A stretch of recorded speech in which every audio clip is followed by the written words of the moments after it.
Hey there, everybody. Thanks for joining us on the Saturday Night Hockey Show. So we have a Stanley Cup Finals set. It is Tampa who will be hosting the Montreal Canadiens in games one and two, starting Monday night in Tampa. So at the Amalie Arena. Very exciting news. We recorded this show last night during Game Seven. In fact, you'll catch the only goal of Game Seven, where Tampa won 1-0 on a shorthanded goal by Yanni Gord in the middle of the second period. Very competitive, very good game. Islanders just came just short. Anyway, this is the episode that we recorded. Just rapping about the last round and what's going on in the world of hockey. So anyway, here's Travis and I. Enjoy.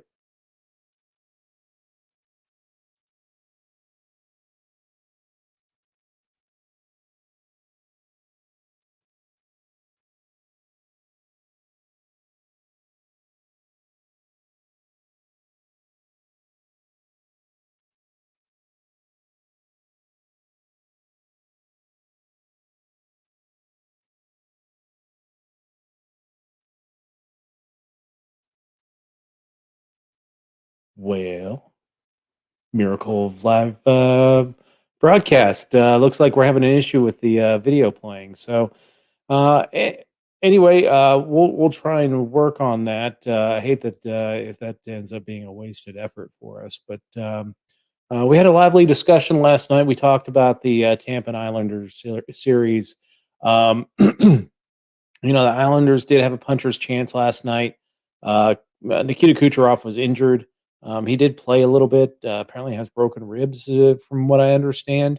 It might impact his effectiveness going. I mean, he does get a couple days off to rest, but having gone 7 games, that means he has the shorter that the Lightning have the shorter rest going forward. Um, so Nikita Kucherov, if he's in the lineup, it's hard to pick against the Tampa Bay Lightning. They've got the experience, they've got the talent. In fact, over the cap load amount of talent. Um, you know, but it's hard to pick against Montreal at this point because it just seems kind of like a magical run of what they're going on right now. Um, I'm really interested to see how this series plays out. But that Tampa versus the Islanders series, there's some path forward for Montreal if they want to look at this series as to how they can defeat the Tampa Bay Lightning. Tampa Bay is going to be the prohibitive favorite going into this series, just because they are the current Cup champions, just because they have that amount of talent, and that Montreal did was the kind of the lowest seeded team in the playoffs to begin with. So we'll see what the odds makers put this at. I haven't had a chance to check it out yet, but Tampa's you know they're a strong team, but they did have issues handling the puck in that Islanders series. Now Barry Trotz does put a very heavy emphasis on the defensive side of the puck, and the Islanders are quintessential Barry Trotz team, and they have moderate talent on the forward core, but they don't. They're certainly not as talented as Tampa was. Um, but we're looking at you know what can the Islanders do moving forward, to get over this hump? Because this is the second straight season where they've gotten to the conference finals but haven't gotten past Tampa. They got a little further than they did last time. They lost in 6 last year, lost in 7 on a very, very close game. The first time a game 7 has ever been decided on a single goal that was a shorthanded goal. And the first time that the Islanders ever lost a game 7, I believe. At least this late in the playoffs. Um, it Tampa did overcome some history in this one, but it was a very entertaining series. It's a little closer than I thought. I was pegging this one to go 6, like the last one. I did pick Tampa, but good effort on the Owls. They'll be back.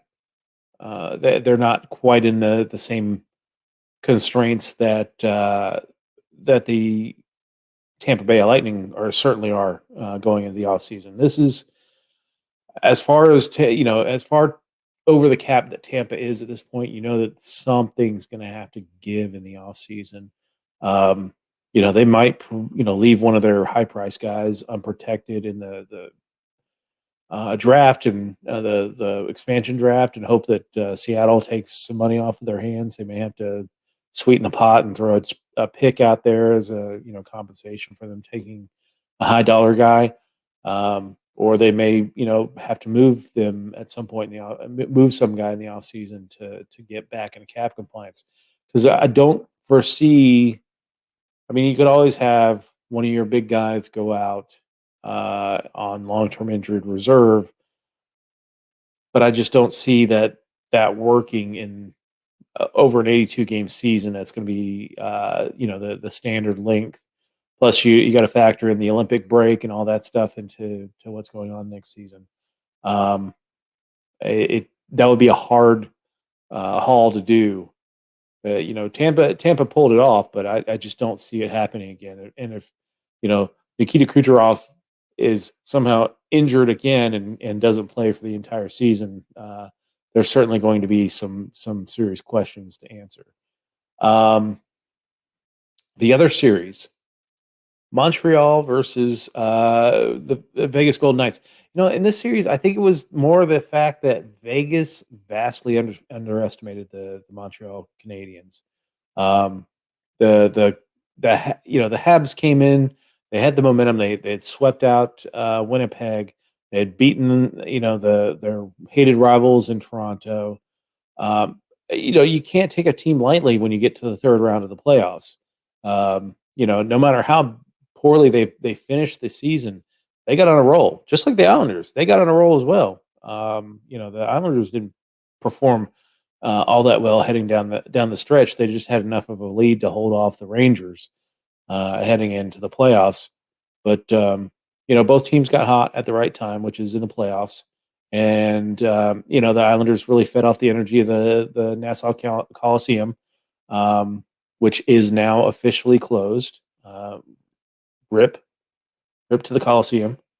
But not only that was my big takeaway, is that Vegas really underestimated the Habs.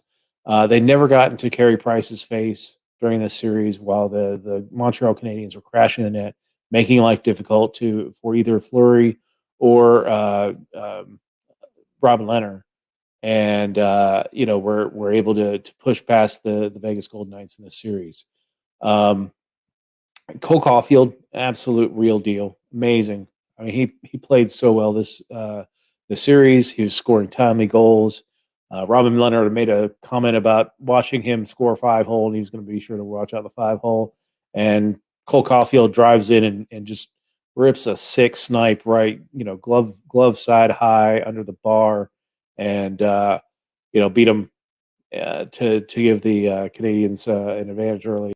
The kid is phenomenal, and let's not forget that just over 6 months ago, this kid is helping the United States win the World Junior Hockey Championship. He actually played college hockey this season. To go from junior hockey to playing college hockey this season, coming into the very end of the season when his college was eliminated in the NCAA playoffs, and contributing pretty much immediately to the Canadiens going down the stretch. He was benched the first 2 games of the playoffs, and then they bring him back in, and he's really been the offensive spark that they need to get that first line going.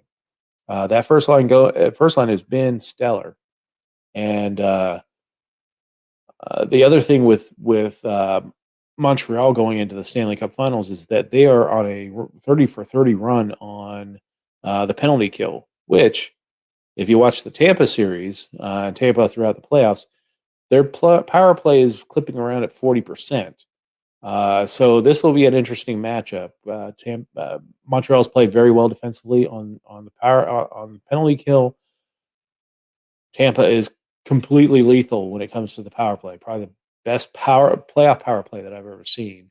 And again, Nikita Kucherov's status moving forward, based off of his injury, is going to be key on that power play because it went to a different level from the regular season because Kucherov's there. There's no the Tampa power play with Kucherov involved leaves you no good option. It's 4 on 4, so you gotta take your 4 5 on 4. So your 4 players are gonna have to somehow cover Braden Point, Steven Stamkos, Nikita Kucherov, and oh yeah, on the back end you got Victor Hedman, and it doesn't even matter who the other defenseman is on the power play. Um, the you overload one person, you're going to end up leaving somebody just wide open.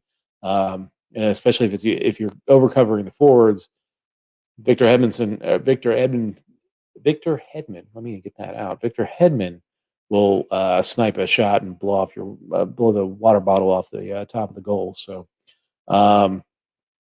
there's no good option, but it is the um, unstoppable force versus the immovable object. Who's going to blink? Is it going to be the Montreal penalty kill or the Tampa power play?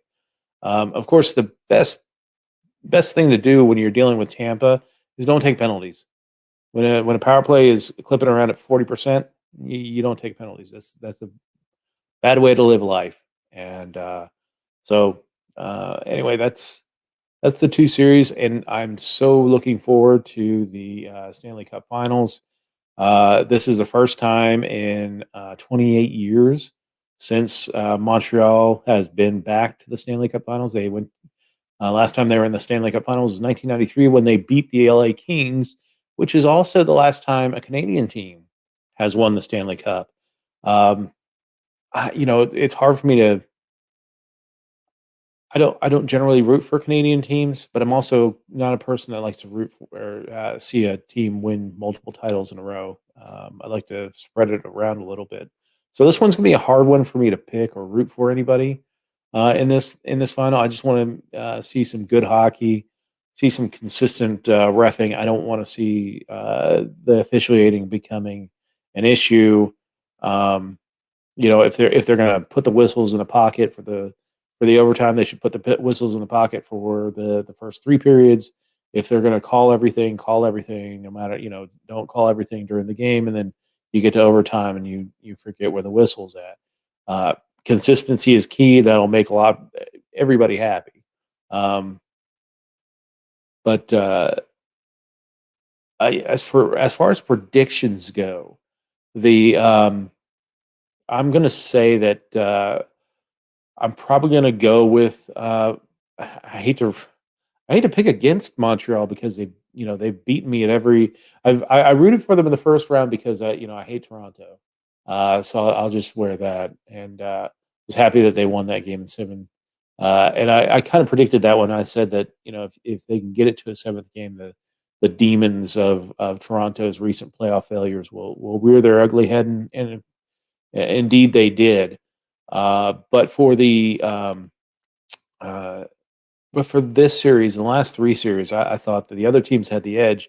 They blew away Winnipeg. They really handled Vegas very well for a team that beat Colorado, which was a lot of people's kind of prohibitive favorite to win the cup.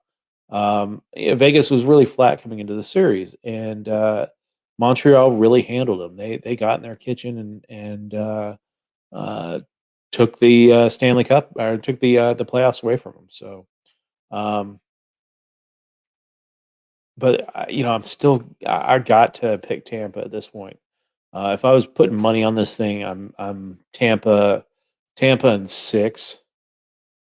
Now I called Vegas in 5, so I don't feel real confident in that, but we'll see what happens. So let's talk about the awards that have happened the last few days. We've only had 2 awards since the last show. Um, Let me see schedule. There it is. NHL awards. stop that. And we are going to share something else. Share.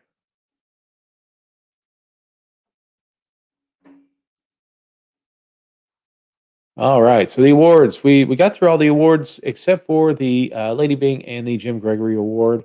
The Lady Bing was handed out last time we last Saturday night after the show, and that went to Jacob Slavin from the Carolina Hurricanes. Well earned. Um, you know, defensemen getting the Lady Bing Award is they tend to have the most pressure on them, and will take a lot of penalties. So playing a clean game and being a gentlemanly player, good on Jacob Slavin for the Carolina Hurricanes. And then the Jim Gregory General Manager of the Year award goes to um, Mr. Lou Lamoriello, the Dark Lord. Um, uh, he does his magic once again. He The Islanders before he took over were just kind of a more about. I mean, they were better than the Sabers. I will put it that way. But they were, they've been wandering the wilderness and trying to find some consistency in their franchise. He came along and got the Islanders competitive and in the playoffs. They just need to get that next step. Uh, I'm not sure. With Tampa probably taking a step back next year because of the cap issues, what he will do. How the Islanders do they have to get that much better to compete, or could they have a pretty normal summer with only losing the guy to the expansion draft and maybe bringing in a couple other players in, or promoting from within? Will that get them over the top in the Eastern Conference? So time will tell with that. But he's built a very strong team, and he's the first general manager to win this award back to back. So he won it last year, and he won it this year. So the Stanley Cup Finals, the next 5 awards will go, and that will be the Calder Trophy is going to be on Game 1 Monday, and that's going to be Kirill Kaprizov. If the show had actually played, um, Travis was in agreement, Kirill Kaprizov, as we were in agreement on the Hart Award, which is Connor McDavid. If you're not picking Connor McDavid, re-examine your life and figure out where you've gone wrong. We agreed on the Norris. Victor Hedman is kind of the head of the class, I guess you could say. Although Cale Makar is making that run. Adam Fox, one good season is not Norris worthy, I think. Um, the Lindsay, he talked more about Austin Matthews, because Matthews has better leadership qualities than McDavid. But I still think that the most outstanding player of this season has to be Connor McDavid. When you finish a country mile ahead of everybody in the league when it comes to scoring points. Again, these awards are voted on prior to the playoffs, so his playoff failures don't factor in here. Um, but that regular season, there was nobody better than Connor McDavid. Just amazing. And then we are also in agreement on the Vezina Award. That will be if there is a Game 5, it'll be announced during Game 5. If not, it'll be announced shortly after the series. It'll be the Vezina Trophy. We both agreed on Marc-Andre Fleury just on his body of work during the regular season. We agreed that it's probably between Fleury and Vasilevsky. But I think starting from where he started this year, Marc-Andre Fleury was not the starting goaltender in Vegas, but he took it by the reins and put in just a tremendous season.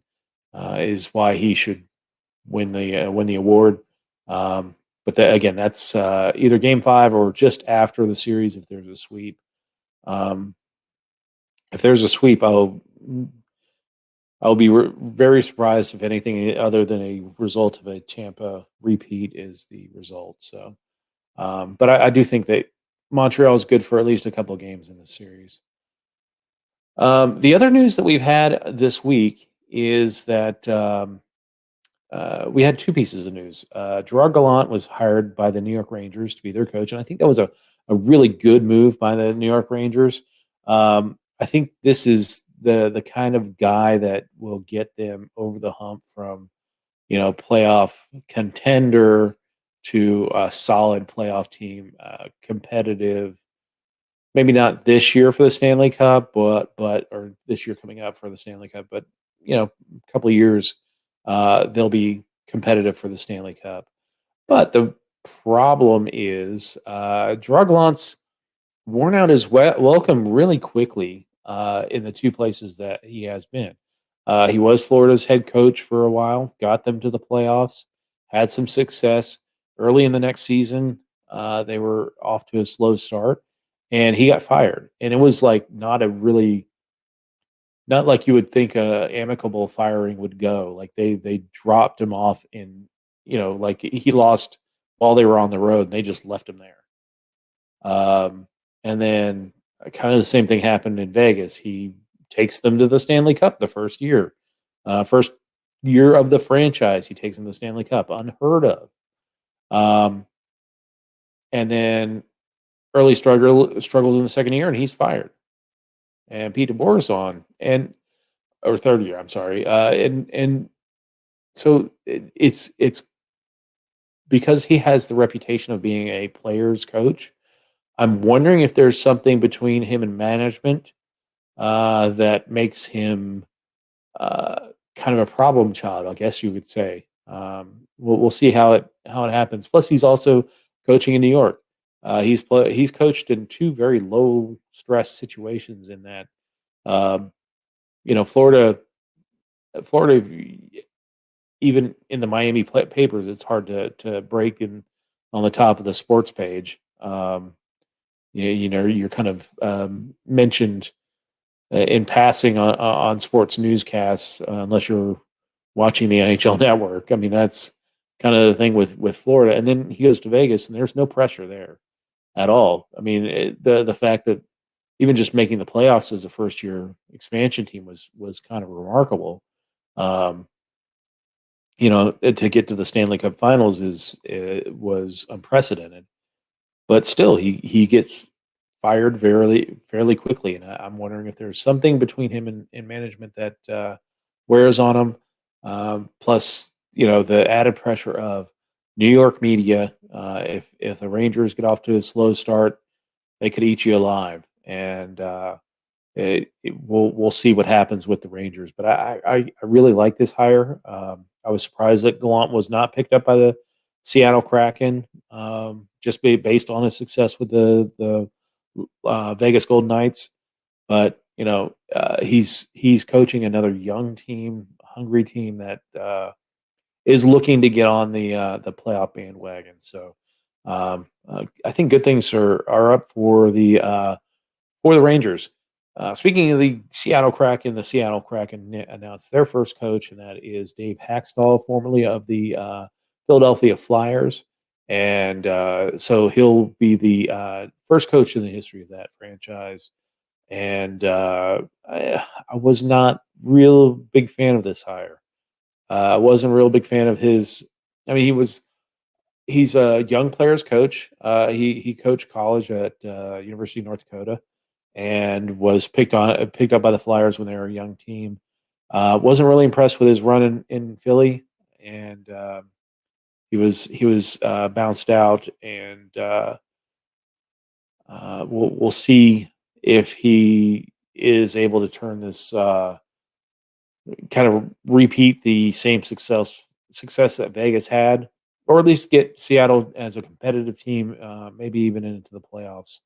Um, I think he has some opportunities out there in the reconstituted Pacific Division. I know that Arizona is being moved out of the Pacific into the Central Division, and Seattle will be in there with the remaining members of the uh, Pacific Division, and you know uh, all four divisions at this point will have 8 teams, and kind of balance it out a little bit. So I'm happy about that.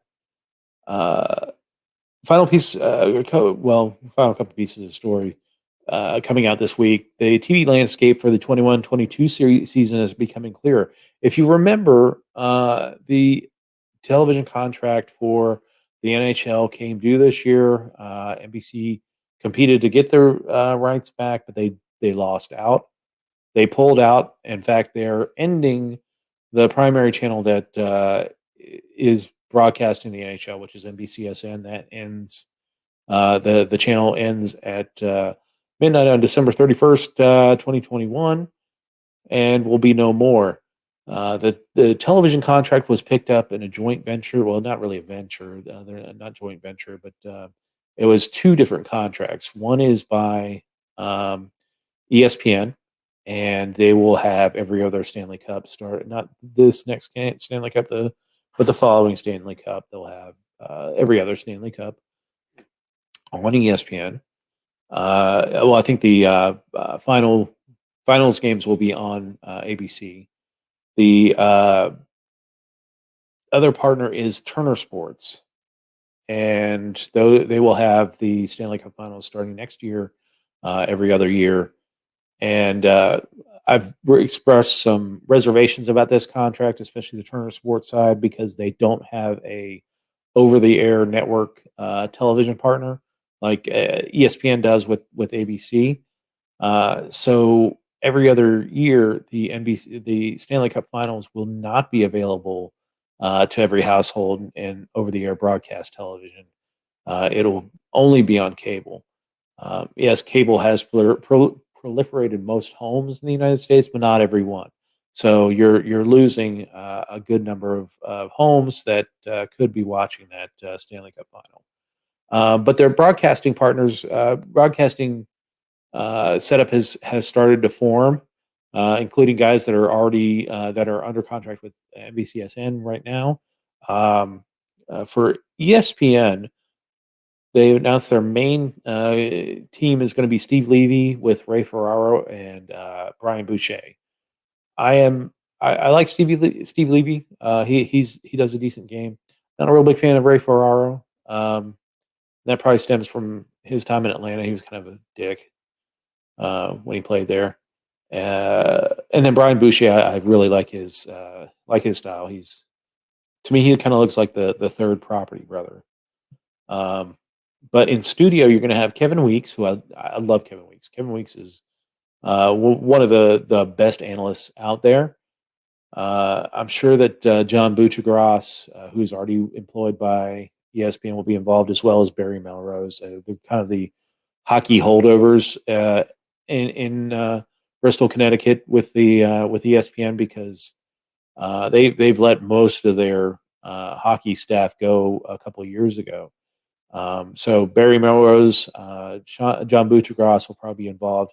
I hear that Gary Thorne, former, their kind of main play-by-play guy for NHL hockey, is interested in coming back, but there hasn't been any discussions yet. But there was a hire this week, and that was Mark Messier is going to be an in-studio analyst for ESPN. That's an interesting one. I think it kind of bookends what Turner's done, in that they hired Wayne Gretzky last month to be one of their in-studio analysts. Um,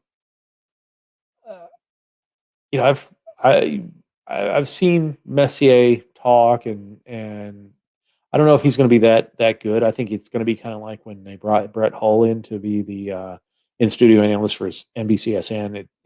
It'll probably wear off very quickly, and I don't know that he'll last that long doing that gig.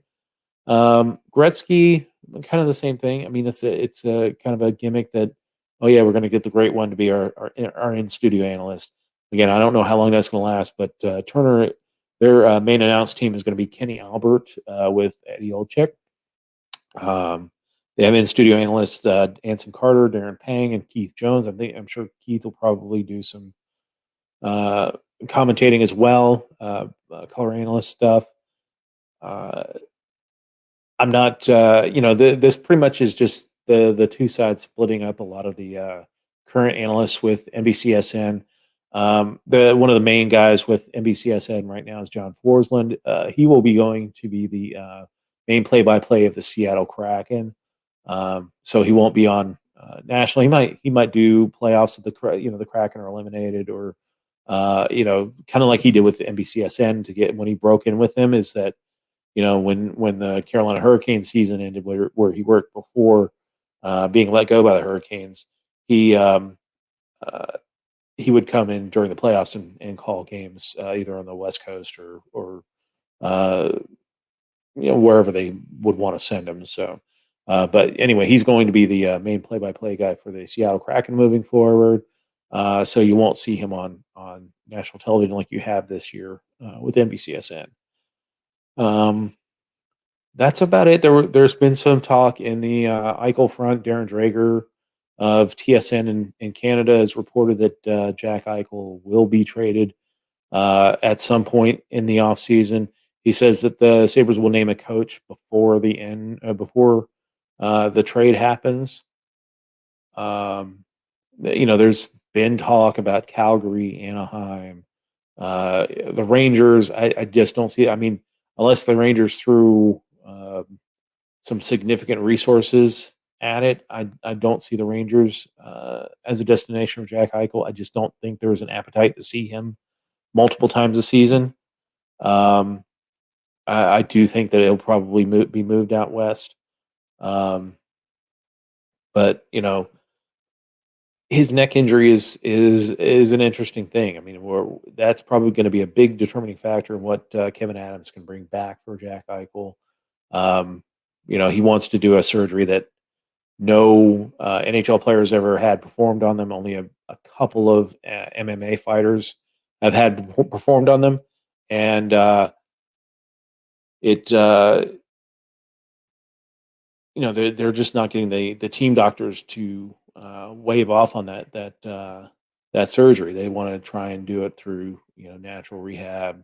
Um, worst case scenario is they got to get a neck fusion surgery, which would, I don't know which would be worse, this experimental surgery or neck fusion surgery. But you know, lots of questions going on with Jack Eichel moving forward. But anyway, that's pretty much it for the week. Sorry that the video for last night's show, especially sorry to Travis because he actually spent some time with me doing that video, but it would not play. But anyway, thanks everyone for joining us this week. We will talk to you all next week when we talk about the first few games of the Stanley Cup Final. We should be at least, I think it's the Monday, Wednesday, Friday. So Friday night will be game 3. We should have a good idea. That'll be the first game in Montreal. There's a talk about the number of fans that'll be allowed to view the game in Montreal. Montreal's gone green, so they might get the lockout lifted. And which is interesting because they had 3,500 fans in the stands for Game 6, but they also had about 15,000 sitting outside of the Bell Center, and there was no social distancing going on there, and so they made a pretty good case, unless there becomes a massive COVID storm out of Montreal over the next week. Made a pretty good case about letting everybody go back in the buildings. And I think that they're going to definitely expand the number of fans that go into Montreal to watch that game. They'll also be getting back their coach, Dominic Ducharme. He won't be able to travel with the team to Tampa. Cross-border restrictions, recent COVID diagnosis. He's just, even if he's feeling 100% fine, they're just not going to let him travel to the United States because of that diagnosis. So he'll be back behind the bench. Game 3 on Friday night, and we'll be here to talk about it next week. So anyway, thanks everyone for joining us this week, and we will talk to you again next week. And hopefully, I'll have Travis on. We'll be all live and all that good stuff. So thanks everybody, and have a great night.